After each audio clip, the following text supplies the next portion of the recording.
ॐ ह्रीं बगुलामुखी सर्वदुष्टानां वाचं मुखं पदं स्तम्भय जिह्वां कीलय बुद्धिं विनाशय।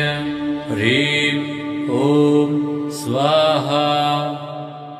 ॐ ह्रीं बगुलामुखी सर्वदुष्टानां वाचं मुखं पदं स्तम्भय जिह्वां कीलय बुद्धिं विनाशय।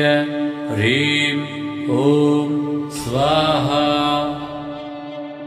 ॐ ह्रीं बगुलामुखी सर्वदुष्टानां वाचं मुखं पदं स्तम्भय जिह्वां कीलय बुद्धिं विनाशय। ह्रीं ॐ स्वाहा। ॐ ह्रीं बगुलामुखी सर्व